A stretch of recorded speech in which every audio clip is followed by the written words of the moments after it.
Bonjour et bienvenue sur la chaîne Maths et Jeux. Dans cette vidéo, nous allons nous intéresser aux variations de l'aire d'un triangle isocèle en fonction de la longueur de sa base. Plus précisément, nous allons prendre un triangle isocèle en A dont les longueurs des côtés issus du sommet A sont égales à 10 cm. Et en faisant varier la base, on va observer de quelle façon varie l'aire du triangle. On sait que les deux grandeurs sont liées puisque l'aire du triangle, c'est base fois hauteur divisé par 2. Maintenant, ce qui nous intéresse, c'est d'avoir une observation plus fine. On va le voir grâce au logiciel GeoGebra. Donc, tout ce qu'on va observer, c'est comme lorsqu'on construit une figure, ça ne constitue pas une preuve. Simplement, c'est une illustration qui va peut-être nous permettre de guider notre raisonnement qu'on pourra compléter après par une démonstration. On a 3 fenêtres. La première fenêtre, c'est la fenêtre dans laquelle on va construire la figure. Dans la deuxième, on va pouvoir tracer une courbe. On a un repère avec l'axe des abscisses et des ordonnées. Et dans la troisième fenêtre, on a le tableur de GeoGebra. On commence par tracer le triangle ABC. La grandeur qui varie, c'est la longueur BC. Donc je trace un segment et je le renomme tout de suite BC. Je vais placer le point A à 10 cm des points B et C.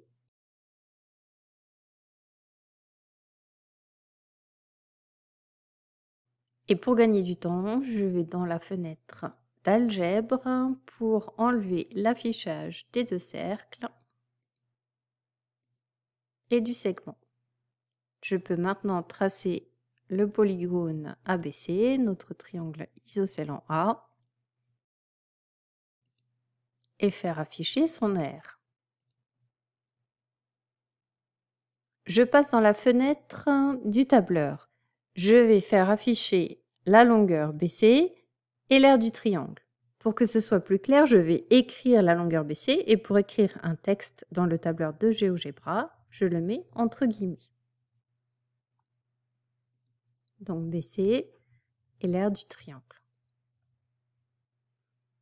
Reste à savoir dans quelle variable est contenue la longueur du segment BC. Je le retrouve dans ma fenêtre d'algèbre. Tout à l'heure, ce que j'ai tracé ici, c'est le segment dont la longueur est F.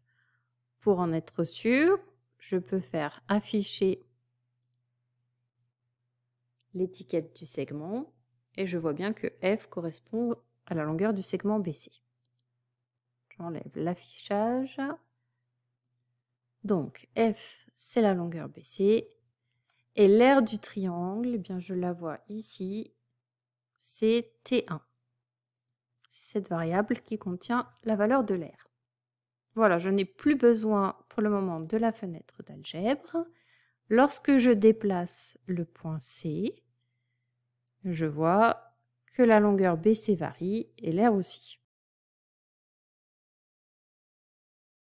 Ça nous permet de faire des premières observations, mais on va se placer dans la deuxième fenêtre pour avoir une autre vision. Donc je me place ici dans le graphique 2 et je vais créer un point que j'appelle par exemple P, dont les coordonnées sont F et T1, la longueur BC et l'aire du triangle. Pour placer un point dont on connaît les coordonnées, donc dans la fenêtre de saisie, on écrit P égale et entre parenthèses, séparé d'une virgule, on met son abscisse, donc F, et son ordonnée T1. Voilà, mon point P est placé. Maintenant, si je déplace la longueur BC, le point C se déplace. Pour que ce soit plus visuel, je vais faire afficher la trace du point P. Et maintenant, je vois un petit peu mieux ce qui se passe. Lorsque la longueur BC diminue, ici, l'aire du triangle diminue. Après, elle augmente, elle augmente, elle augmente, elle augmente. Et on dirait que là, de nouveau, elle diminue. Alors, ce qui nous intéresse, c'est ce point-là par ici. La longueur BC qui correspondrait à l'aire maximale. Donc, on dirait que cette longueur, alors là, il y a plusieurs valeurs pour lesquelles l'aire semble être égale à 50 cm². Ça vient aussi de la précision qu'on a choisie dans GeoGebra. Donc, on peut demander une précision, un arrondi un peu plus fin.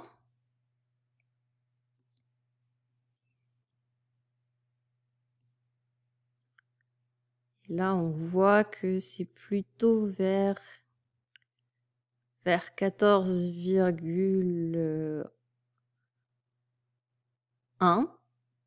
Et puis après, au niveau des centièmes, on ne sait pas trop. Et après, on peut encore aller en précision. Donc, c'est simplement une observation.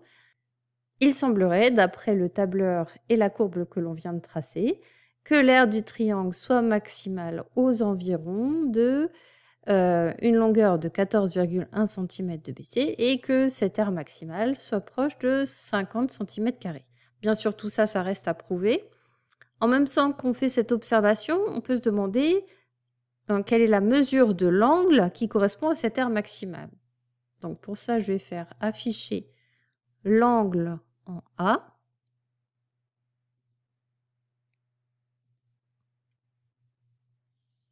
Et donc, c'est pareil, c'est pas une preuve, mais il semblerait que cette aire maximale soit obtenue lorsque l'angle en A est un angle droit, donc lorsque le triangle est rectangle isocèle.